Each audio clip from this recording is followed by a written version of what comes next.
Support for Louisiana, the state we're in, is provided by... Every day, I go to work for Entergy. I know customers are counting on me. So Entergy is investing millions of dollars to keep the lights on and installing new technology to prevent outages before they happen. Together, we power life.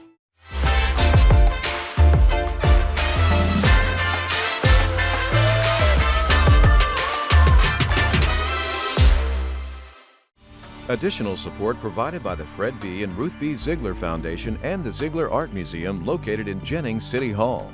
The museum focuses on emerging Louisiana artists and is an historical and cultural center for Southwest Louisiana. And the Foundation for Excellence in Louisiana Public Broadcasting, with support from viewers like you.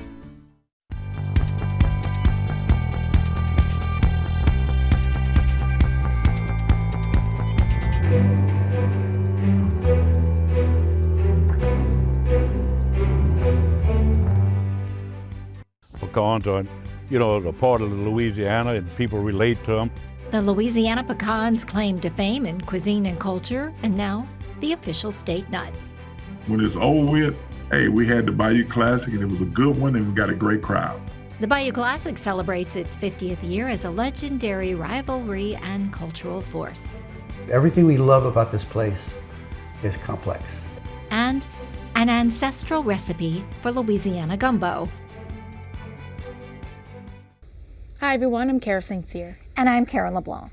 Much more on those top stories in a moment on this week's edition of Louisiana, the state we're in. But first, Louisiana's Parental Leave Act takes effect January 1st after receiving the approval of Governor John Bel Edwards and the State Civil Service Commission.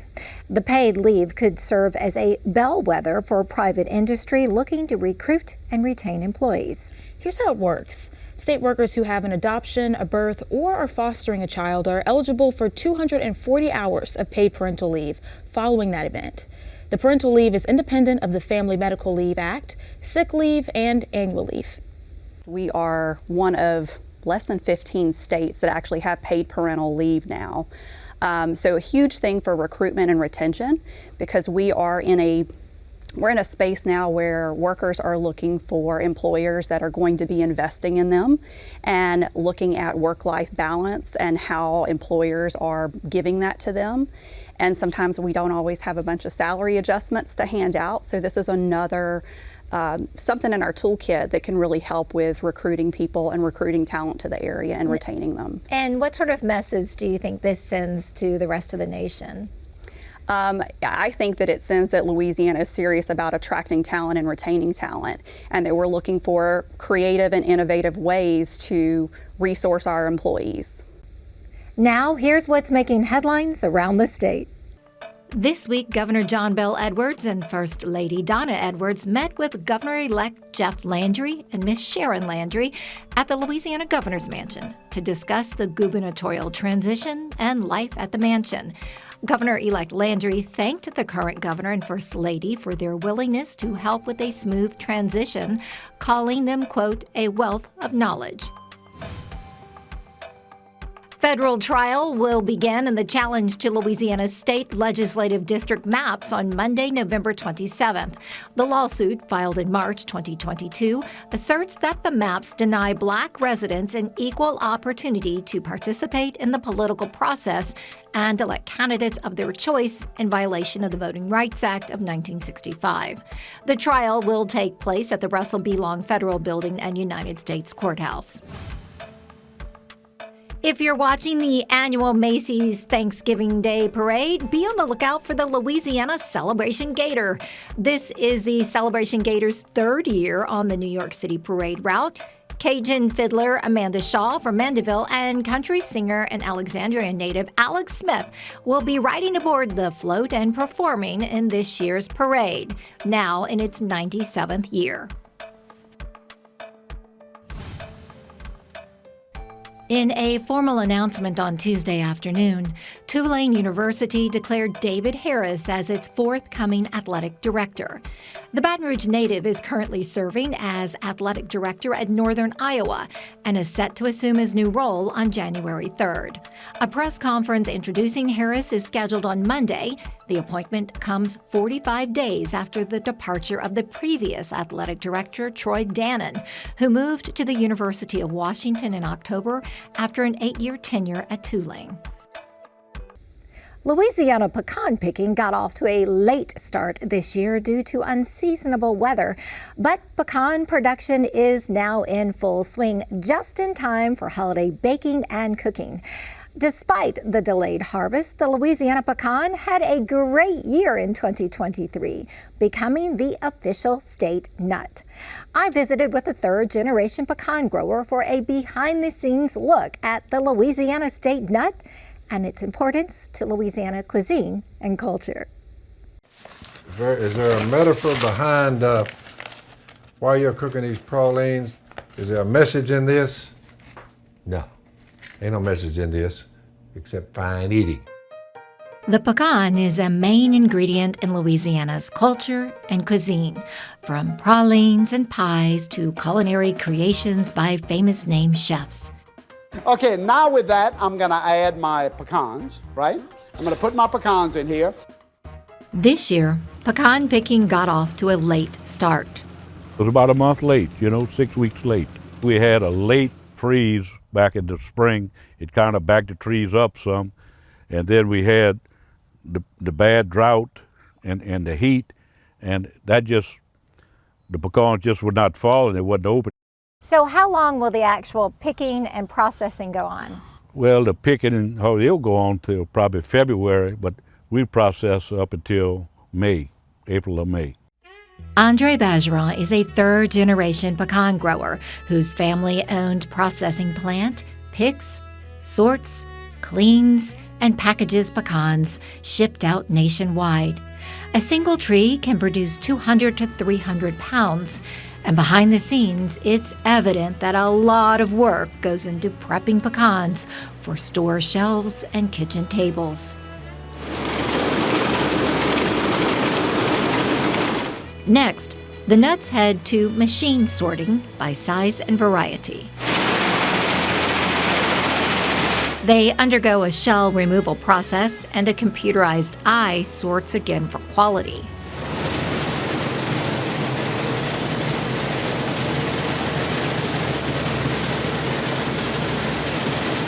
In the final stage, workers inspect by hand.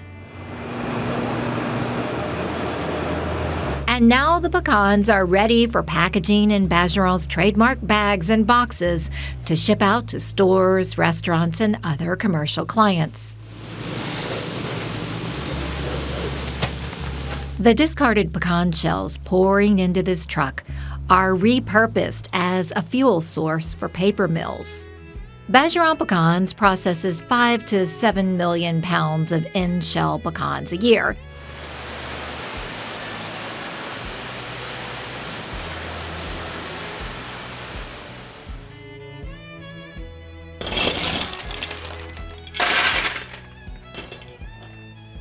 Well, if you grew up in Louisiana, chances are the pecan holds a special place in your heart. For me, I remember picking pecans with my grandmother out in the backyard, and then during the holidays in the kitchen with my mom baking pecan pies. Now, the pecan holds a cultural and an economic significance in the state of Louisiana. And finally, it's getting its due as the official state nut. Governor John Bell Edwards declared the pecan as the official state nut in a bill proposed in the 2023 legislative session that he signed into law. Oh, I think it's great. I mean, pecans are, a part of Louisiana, and people relate to them. To the economy, it pumps money into the communities and stuff, and it's money that turns over a lot. And to the culture, I mean, it's a natural thing. People, especially in Louisiana, cook a lot with pecans. Growing pecans is about perseverance. The Bergeron family has been cultivating the nut since 1910, going to battle with Mother Nature over the years. Mother Nature, either you get too much rain, not enough rain. If you get a hurricane, it does a lot of damage to the trees. So you suffered a lot of damage in 2008 from Hurricane Gustav. Gustav. And Andrew before that, too. and it damaged a lot of trees in this area. So most of your trees are wild, some are planted. Yes. And so the hurricanes came in and... Well, it took a lot of trees out, for everyone the way it passed. It really passed bad over here. But we recouped and, we gone and we're rolling, Most of Bergeron's pecan trees grow naturally. About a fourth are planted. Andre says it takes about 12 years for a pecan tree to mature and produce pecans, which is why Bergeron Pecans is still recovering from Hurricane Gustav in 2008, which uprooted so many trees it left visible clearings in the orchard. Again, this does not hurt your manhood. Dude, get in there and make you some pralines. It's not gonna hurt your manhood. Louisiana pecan production averages 15 to 17 million pounds of pecans annually, making it one of the top producing states in the nation, distinguishing itself with its signature pronunciation of the beloved nut. So I have a question for you. Pecan or pecan? Pecan.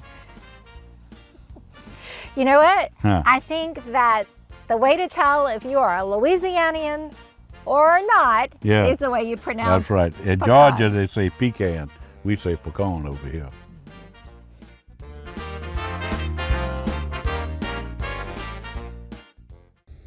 It was really fascinating. There is a lot that goes into pecan processing. Who would have thought? I know, and like you said, it's really important for the holiday season. It's really important for baking. Yeah, so what's your favorite pecan memory? Well, in my family, everybody loves pecan candy, and my aunt makes it every single year, and I remember the way it smelled, and it smelled lovely in the kitchen. That's so right. That is my favorite memory. There is a family member, and every Louisiana family has got an amazing pecan recipe. So. Yes, she absolutely does. And gumbo is also something that is linked to the holidays and is very important in Louisiana's families. It's usually the center of everyone's table during the fall and winter season, but it's more than just a dish. It's a complex piece of Louisiana's historical legacy that was made possible by years of innovation and creativity. But what most of us eat today isn't the same recipe our ancestors would have eaten around the time of the Louisiana Purchase. Barry Ancelet, a Cajun folklorist, prepares Louisiana's signature dish the way it was originally made by West Africans. Gumbo is a Louisiana culinary staple, a true testament to the complex interconnection of race, heritage, and human ingenuity. We all approach the recipe differently, but there's one core ingredient that your grandmother probably insists on: a flour-based roux. Anything else may get you laughed out of the kitchen. But what if I told you the way that we make gumbo today is not how the original cooks prepared it? So the history of gumbo is pretty, it's mixed up, I guess. It's a bunch of different cultures. Yeah, it's complicated. It's exactly as complicated as we are. Exactly as complicated as we are. It's as complex as our architecture, our music, our dance, everything we do. Everything we love about this place is complex. Barry Ancelet is a former Francophone and folklore professor at ULL and an experienced gumbo cook. He says the dish we've come to enjoy is deeply intertwined with Louisiana's origin story. It's a complex blend, a fusion of cultures that found themselves here. Some coming, to colonize a new place, some being brought here by force, some who are already here, and all of those people who found themselves living in the same place and interacted in various ways and learned from each other. But the origin of gumbo starts in West Africa.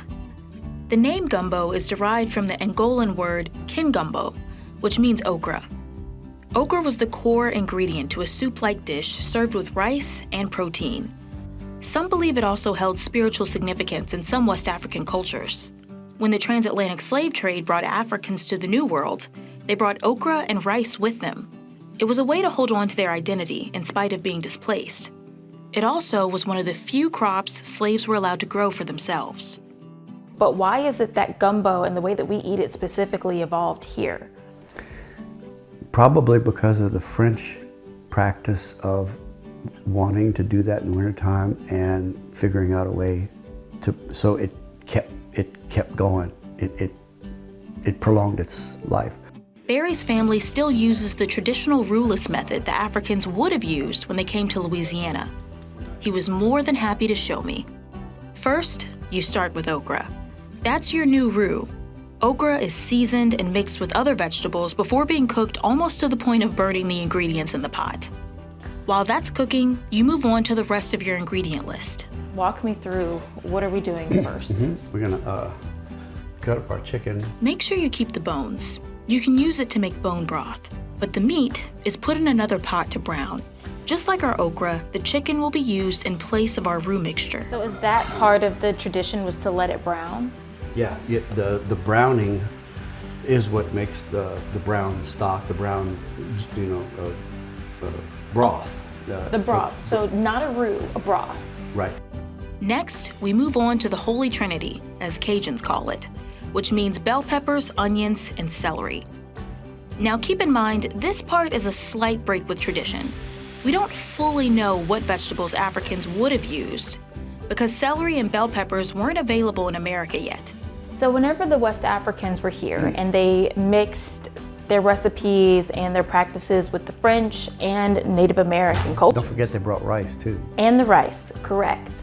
I guess, what was the timeline of all of this happening? Is there even an estimate? They first started settling Louisiana in the early 18th century, and through the 1700s and into the 1800s, that's when all of that was happening. The French were already here, Spaniards came in, African slaves were brought in. It was during this time period that the roux we're familiar with today was introduced. The French wanted to eat gumbo year-round, but okra only grows in the summer in America. So the French added butter, flour, and oil to thicken the soup when okra was out of season. Though the process differed, the result was pretty similar. The key, the bottom line, the basis for gumbo is that caramelization. Yes. And however you can achieve that, that's what everything else derives from.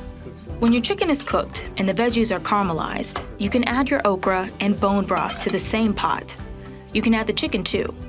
Let it simmer for a bit, and then it's time for the final step, the rice. Before I took a bite, I had my doubts. I'd never eaten gumbo without a roux, but I have to say, it tastes as good as any bowl I've ever eaten. But what makes this bowl so special is the history behind it. Our ancestors brought their recipes to the New World and created a culinary legacy so rich, it became a Louisiana staple. Ancelet says the recipe he prepared would be very close to what Louisianians would be eating in the late 1700s, early 1800s, give or take a few spices. Gumbo is very important. It is very important in my family. You will get in trouble if you mess it up before the holidays. And same here. It was chicken and andouille sausage. That was our go-to gumbo. Oh, we ate seafood, and just pray for me because this year I'm supposed to be making the gumbo. Oh, well, good luck with it. You better save me some. I will. Well, for many football fans across Louisiana, the Bayou Classic is part of their Thanksgiving Day tradition. After the holiday meal, many pack up and head to New Orleans for a weekend of football, music, and festivities. This year, the Bayou Classic celebrates its 50th anniversary, half a century of what's nicknamed the sibling rivalry between Grambling State University and Southern University. I sought out some of the legendary characters plus college presidents to explore why the Bayou Classic is a cultural force on and off the football field. On Thanksgiving Day, these families prepare turkey while packing up the ice chest and fan gear for the annual Bayou Classic. The weekend following Thanksgiving, more than 250,000 fans descend on New Orleans for events leading up to the showdown at the Superdome between the Grambling Tigers and the Southern Jaguars. This is an event that builds starting actually from the end of the event the year before. The Bayou Classic is, one of the greatest rivalries in college football. I would say the granddaddy of them all when you talk about classic. I think it's important. I think it's something that is needed, especially for Louisiana, but for Black college as a whole from a cultural standpoint. On game day, the Bayou Classic airs on national television, reaching an estimated 4 to 5 million viewers, with an attendance in the Superdome of upwards of 70,000 fans. They have estimated approximately a $50 million economic impact to the greater New Orleans area, and that's significant. It has a remarkable financial benefit to the city of New Orleans, and obviously to the universities. I'd always believed that you could play, that Southern and Grambling could play in any cow pasture or any place else in the state of Louisiana, and that as many people as could find their way there would actually come to see us play. The crossover between students, coaches, and family members makes the Bayou Classic a sibling rivalry. This is, one of the greatest rivalries in college football. But not only that, it is what I think is probably more of a sibling rivalry. It's a family affair. And just as though my family is entwined within Grambling, I'm sure that many of the other Southernites' families are entwined with Grambling. It's a family reunion because all of us have had, I went to Grambling, I had people that go to Southern. People who go to Southern have people that go to Grambling. Grambling State President Rick Gallo attended the Bayou Classic as a child, played in the game as a member of the marching band, and now sits in the stands as head of the university. I love your story. Your connection to Grambling started as a child, going to the Grambling games. So the Bayou Classic is literally in your blood. Tell me about that. Yeah, no, some of my earliest memories of Bayou Classic actually dates back to the old Tulane Stadium. So even before it moved to the Superdome, I can recall going there as a child. It's been a part of my life from the pretty much from the very beginning. Festivities kick off Friday night with the legendary Battle of the Bands at the New Orleans Superdome. So for the Battle of the Bands, Dr. Greggs and Conrad Hutchinson started it many years ago. And now today, the Battle of the Band is huge. When you talk about, some people just go to the Battle of the Band, don't even go to the game, because they know that it's all about what? The bands. And they get an experience like never before. The two schools march in, all of the energy, and it's the musicianship that's so important. It's a huge experience, and it's one that's really indescribable. Dr. Nicole Roebuck, director of bands at Grambling State University, had no idea as a child fan of the band, it would be her destiny. As a little girl, the age of about 4 or 5, I just watched the Grambling State University World Famed Tiger Marching Band. My Uncle Joe actually was assistant director of bands in the 80s. I had no clue at that time that little girl sitting at the bottom of the ladder would one day climb to the top of the ladder and lead the world famed Tiger Marching Band. The Bayou Classic also has an altruistic side, raising funds for scholarships with balls and banquets attended by famous names. The gala really honors our dignitaries, folks that have donated to the school. We always have a great musical artist. Chaka Khan was amazing last year at the Foundation Gala. And now we have Maxwell this year, going to have it in a bigger venue. And we have what's called the BizTech Challenge, where students from both universities, well actually from Grambling Southern as well as Xavier and Dillard, participate. And it's a competition on business ideas that have incorporated technology into those ideas. So it's more than a football game, I can assure you. Doug Williams, former NFL quarterback who played for Grambling in the first Bayou Classic, recounts the origins of the game. We was fortunate, Southern and Grambling, to be honest with you, to have an Eddie Robinson and a College A. Nicholson back then. He was the SID, and Coach Robinson, they had a vision, and that vision worked out well. They saw a lot of the Power 5 schools who had big rivalries, big games, and the crowd and everything like that, and Grambling and Southern had been playing each other home and home. All I have ever wanted to do was to give something back to our society. All I want to do is stand for something that's good for the American youth. Doug returns to the Bayou Classic as a fan in the stands for its 50th year. When you look at it realistic, you got to say it's gotten bigger, number one, because you got a TV audience. In 74, we didn't have a television. We just had, what was there and the people who's writing about it and things like that.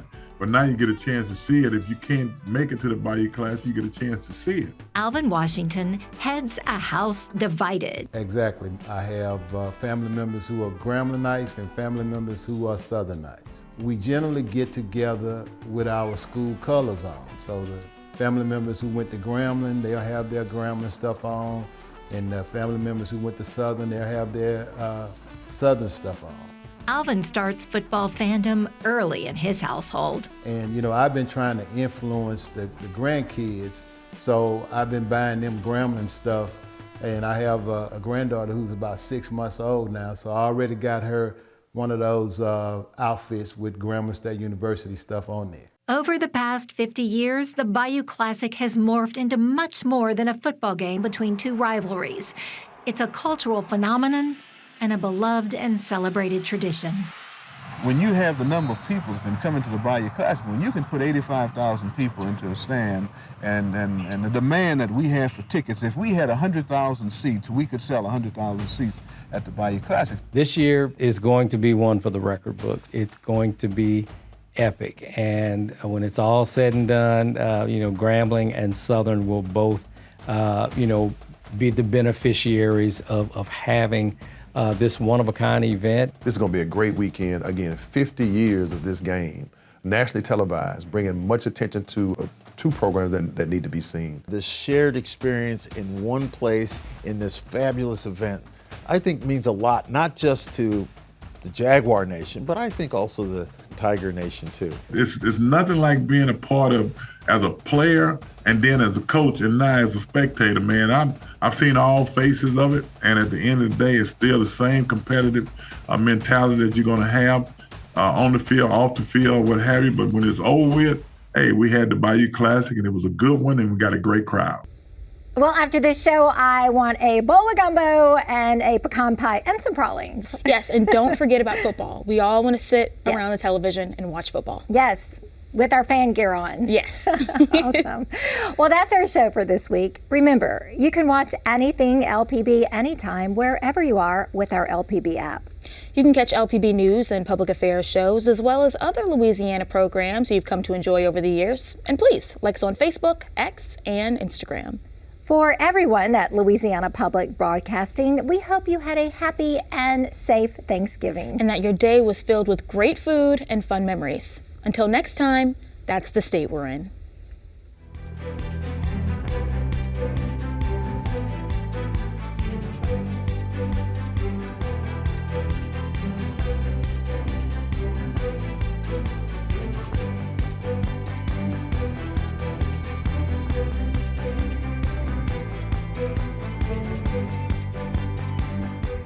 Every day, I go to work for Entergy. I know customers are counting on me. So Entergy is investing millions of dollars to keep the lights on and installing new technology to prevent outages before they happen. Together. Together. Together. We power life.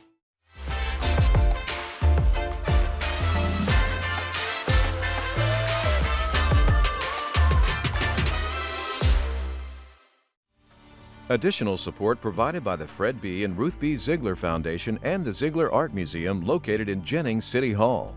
The museum focuses on emerging Louisiana artists and is an historical and cultural center for Southwest Louisiana. And the Foundation for Excellence in Louisiana Public Broadcasting, with support from viewers like you.